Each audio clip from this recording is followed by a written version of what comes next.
안녕하세요, 머니버드입니다. 제가 이제 종목 토론방 얘기를 몇 번 했었는데, 주식 잘하려면, 그러니까 한마디로 주식 망하기 싫으면 종목 토론방 끊으세요. 거기 들어가지 마세요. 라는 얘기들을 한 두 편의 영상으로 올렸었죠.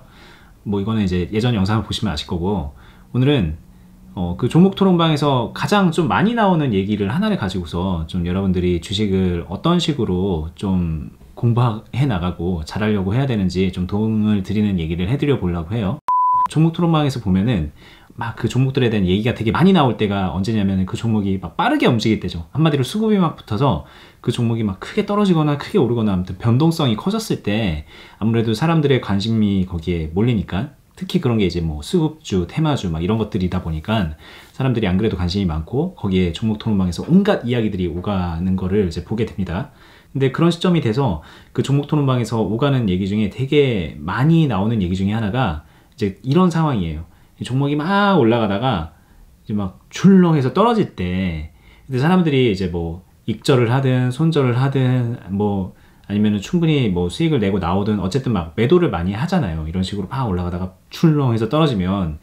그래서 이게 막 꼬꾸라질 것 같이 막 떨어지다가 막 거짓말처럼 다시 올라가가지고 N자 상승을 쫙 그리면서 상한가로 마감을 한다던가 그런 경우가 종종 나오는데, 그렇게 딱 마감을 하는 그런 시점이 되면 종목 토론방에서 어김없이 나오는 얘기가 방금 그 털린 흑우 없지? 막 이런 식으로. 그러니까 이렇게 딱 됐을 때 방금 털린 흑우 없냐? 뭐 개미털기라고 하니까 이제 그런 거를. 그러니까 세력이 뭔가 주식을 이렇게 끌어올릴 때 막 쭉쭉쭉쭉쭉 그냥 끌어올리면 너무 다 행복한데, 그게 아니라 막 이렇게 흔들면서 개미들을 떨구면서 올라가는 그런 것들이 많이 있으니까 개미털기라고 하고, 그 개미털기에 당한 애들을 되게 후구 취급을 하면서 야, 그 상한가 가는 거를 못 잡냐 뭐 이런 식으로 이제 얘기를 많이 하죠. 그래서 내가 그때 매도를 한 사람은 비록 수익을 냈었더라도 상한가까지 못 갔으니까 오히려 후회를 하는 그런 이상한 상황이 나타납니다.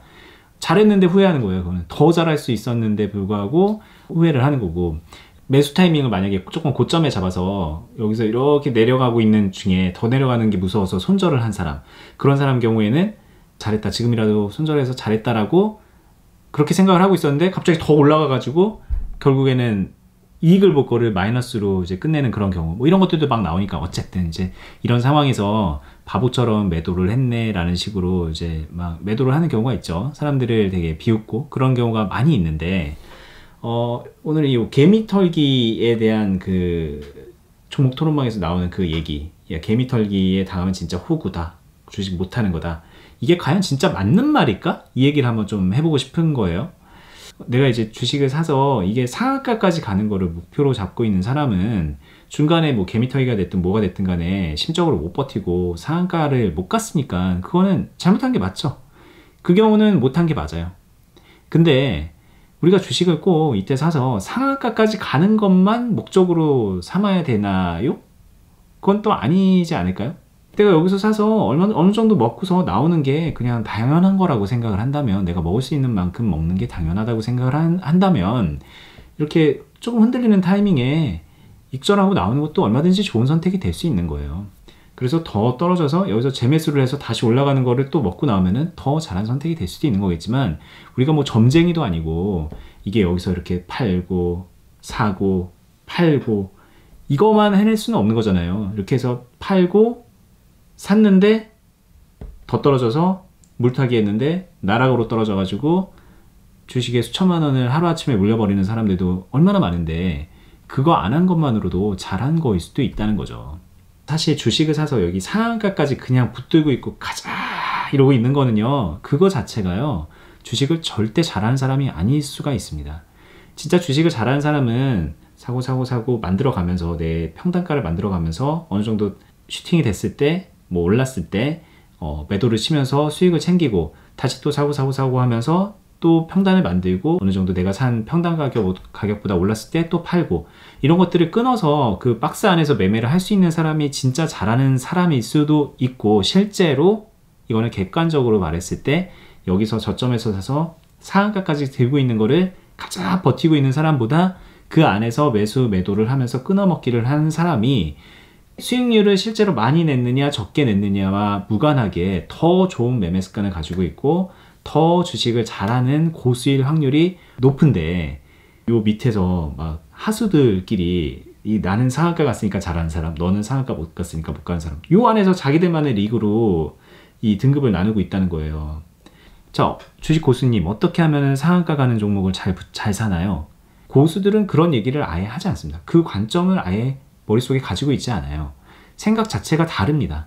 이걸 어떻게 하면은 상한가까지 가지, 이런 게 아니라 이렇게 흘러가는 주가 파동 안에서 내가 어떻게 포지션을 잡고 어떤 식으로 매도를 해서 수익을 만들어내느냐, 심지어 이렇게 떨어지는 와중에도 어떤 식으로 손실을 방어하고 그 안에서도 수익을 내느냐. 항상 오르는 것만 고르려고 하는 사람은 주식 초보인 거예요. 근데 주식 초보들은 항상 그렇게 물어보죠. 어떻게 하면 오르는 종목 고를 수 있죠? 이거는요, 질문에 틀렸습니다. 질문이. 그렇게 물어보면 안 돼요. 나 주식 잘하고 싶으니까 그런 질문을 하는 거잖아요. 나 주식 잘하고 싶어. 뭘 물어보지? 아, 이거 물어봐야겠다. 어떻게 하면은 좋은 주식 사냐? 어떻게 하면은 오르는 주식 사냐? 이렇게 물어보게 되는 건데, 자, 재무제표를 보고, 자, 매출액이 늘어나는 추이를 보고, 영업이익이 늘어나는 추이를 보고, 영업이익률이 어떻게 변하는지를 보고, 펄을 체크하고 PBR을 체크한 다음에, 자, 그런 다음에 시가총액을 보고, 자, 그리고 차트상에서 여기 밑에 있는 애들을 잡아서 이런 얘기 하는 거는요, 그냥 그 답이 얼마나 세련되고 얼마나 잘했냐 이런 걸 떠나서 그건 초보입니다. 왜? 그 질문 자체가 제대로 된 답을 할 수 없는 질문인 거예요. 어떻게 하면 오르는 주식을 살 수 있나요? 우리가 신이 아니기 때문에 그런 거는 말이 안 됩니다. 자, 비슷하게 질문 자체가 좀 잘못되어 있는 것들이 좀 많이 있다고 했는데, 이런 질문이 있죠. 어떻게 하면 손절 잘하나요? 손절만 잘하면 주식 잘할 것 같은데. 아니에요. 손절만 잘하면 주식 잘하는 게 아닙니다. 그거는 그냥 자기 생각이에요. 손절만 잘하면 주식 잘할 것 같은데부터 틀렸고, 틀린 상태에서 손절을 어떻게 하면 잘하죠? 라고 묻는 것도 틀린 겁니다. 손절 잘하는 거는 되게 단순하죠. 그냥 최대한 손실 없는 상태에서 손절하는 거죠. 떨어질라 그럴 때 바로 칼 손절한다던가, 아니면 떨어졌을 때 잠깐 다시 위로 올라오는 시점에 손절한다던가, 여기서 손절하는 것보다 조금 올라왔을 때 손절하는 게 손실이 덜할 테니까. 근데 문제는 그렇게 하면 손절은 잘할 수 있는데 주식을 잘할 수 있느냐? 그게 아니라니까요. 이게 내가 샀을 때, 이런 얘기는 전에도 이제 내 계좌에서 수익 냈던 거 얘기도 하고 막 그러면서 많이 했던 얘기지만 다시 한번 할게요. 내가 샀을 때 이 주식이 이렇게 그냥 올라가지고 높은 데서 팔아가지고 수익을 내면 너무 행복한데, 대부분의 경우는 사자마자 이렇게 가는 거는 별로 없죠. 있긴 있는데 별로 없어요. 이걸 내가 잘 맞추려고 한다는 거는, 이것만 맞추려고 한다는 거는 무리가 있어요. 그래서 대부분은 이런 것들을 겪으면서 간단 말이에요. 이렇게 간다던가, 가는 것 같다 떨어졌다 다시 간다던가, 뭐 온갖 경우의 수가 있는 상태에서 내가 수익을 만들어내는 건데, 그때 손실 폭이 있어요. 근데 그 손실을 거쳐서 가는 그 상황에서 다시 올라간다라고 누가 보장하겠어요? 떨어지는 경우를 맞을 수도 있잖아요. 그러면 그 떨어지는 경우를 피하고 싶다는 거예요. 손절이라는 거는 그걸 피하고 싶다는 건데, 잘라내서 피한다는 건데, 이걸 잘라내는 순간 떨어지는 것도 피하지만 떨어졌다 오르는 거 다, 모든 경우 이렇게 여러 가지 이유로 떨어졌다가 올라가는 그 수많은 경우의 수를 칼손절이라는 말로 다 잘라내버리는 건데, 한마디로 도망자가 되는 건데, 잘 도망치는 사람이 주식을 잘하는 사람일까? 한번 생각을 해봐야 되겠죠. 잘하는 사람은 그런 상황에서도 내가 수익으로 마무리를 잘 시키는 사람이 주식을 잘하는 사람이겠죠. 그러니까 어떻게 하면 손절을 잘하죠? 라고 물어볼 게 아니라 먼저 이렇게 물어봐야 되는 겁니다. 손절 잘하면 주식 잘하는 거 맞나요? 이렇게 먼저 물어봐야 돼요. 손절만 잘하면 주식 잘하는 것 같은데 라고 먼저 그렇게 정하고 갈 게 아니라, 손절 잘하면 주식 잘하는 거 맞나요? 라고 물어봤을 때 진짜 잘하는 사람들은, 제가 알기로는 그래 너 손절 잘하면 주식 잘할 수 있어, 이렇게 말할 수 있는 사람은 없다고 봐요. 손절도 하나의 무기가 될 수는 있지만, 주식을 잘하는 데 있어서 하나의 무기가 될 수 있지만, 그 무기를 택함으로써 포기해야 되는 수많은 경우의 수와 수많은 수익의 가능성을 네가 포기해야 돼 라고 같이 말을 해주는 그런 조언을 하는 사람이 믿을 만한 사람일 거고, 더 제대로 된 사람이라면, 아니 손절만 잘한다고 해서 주식을 잘할 수 없으니까 네가 손절하지 않고도 주식을 잘할 수 있는 방법을 같이 찾아보는 게 어떨까 라고 얘기하는 사람이 진짜 믿을 만한 사람이지 않을까, 이런 생각을 좀 해보셔야 될 것 같아요. 그러면 손절을 하지 않고 그런 손실 상황을 어떻게 방어를 하죠? 이렇게 물어봐야지 생산적인 질문이 가는 거예요. 제가 오늘 이 얘기를 하는 거는, 주식을 궁금한 분들이 많잖아요. 요즘에 특히 동학개미 운동 뭐 이런 것 때문에 이제 막 주식시장에 뛰어든 초보 개미 투자자들이 많이 있습니다. 근데 궁금한 것들 투성이죠, 그분들은. 근데 그 궁금한 것들을 물어볼 때 되게 많이 저지르는 실수가 뭐냐면 내가 그냥 기준점을 정하고 물어봐요. 자, 손절만 잘하면은 주식 잘할 것 같은데 손절 어떻게 하죠? 이거랑 체결 강도를 잘 보면은 주식 잘할 것 같은데 그 체결 강도는 어느 기준으로 봐야 되죠? 이거랑 체결 강도가 뭐 100이든 120이든 이런 게 중요한 게 아니에요. 그거 잘한다고 해서 그거 뭐 숫자 기준치 정해놓는다고 해서 단타 잘 치고 뭐 수급주 잘하고 그런 게 아니거든요. 근데 체결 강도가 어떻게 돼야지 주식을 잘하죠? 뭐 이런 식의 질문.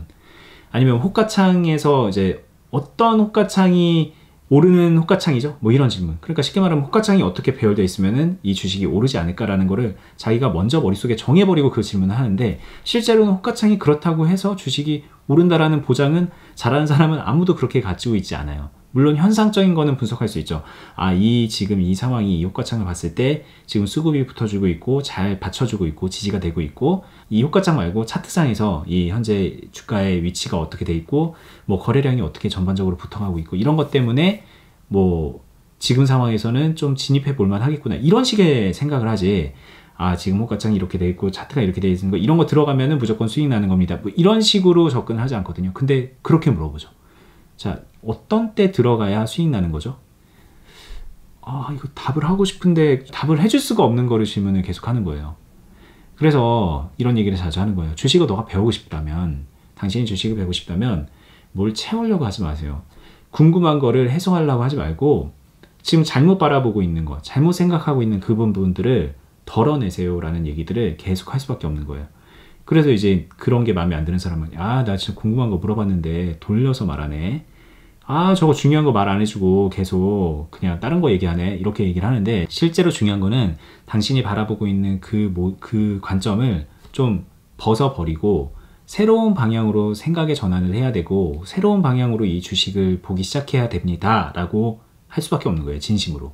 어떤 분이 그러더라고요. 제 댓글에 원희버디님 너무 좋은데 관점이란 말을 너무 자주 하는 것 같아요 라고 이제 댓글을 다셨어요. 근데 그게 지금 제가 방송을 하면서 느끼는 건데, 이 관점이라는 것만큼 중요한 게 없어요. 이 주식을 발전시켜 나가는 데 있어서. 애초에 이쪽 방향을 잘못된 곳들을 보고 이 관점을 가지고 아무리 열심히 해봤자 얻을 수 있는 게 없기 때문인 거예요. 여기에 있거든요. 여기에. 그냥 심리적으로 인간은 원래 그렇게 타고났습니다. 본성적으로 여기를 보게 돼 있어요. 근데 이거를 벗어내고 이쪽을 보는 훈련을 하는 것부터 시작을 해야 되는 거예요. 이런 비슷한 얘기는 아마 많이 들으셨을 텐데, 오늘 제가 했던 얘기가 조금 생각의 전환을 하는데 다시 한번 좀 도움이 됐으면 하는 바람이 있고요. 제 채널에서는 항상 이렇게 마인드적인 부분, 생각을 좀 바꿀 수 있는 부분, 이런 것들을 많이 말씀을 드리는데, 실제로 주식은 그냥 내가 머릿속에서 생각하고 그냥 보기만 한다고 해서 절대 늘지 않거든요. 어떻게 보면 운동 같은 거라서 계속 그 사고 파는 행위를 하고 그 안에서 좀 답을 찾아가는 그런 노력들을 나가야 돼요. 근데 그때 이제 아무렇게나 하면 당연히 금전적 손실이 커지겠죠.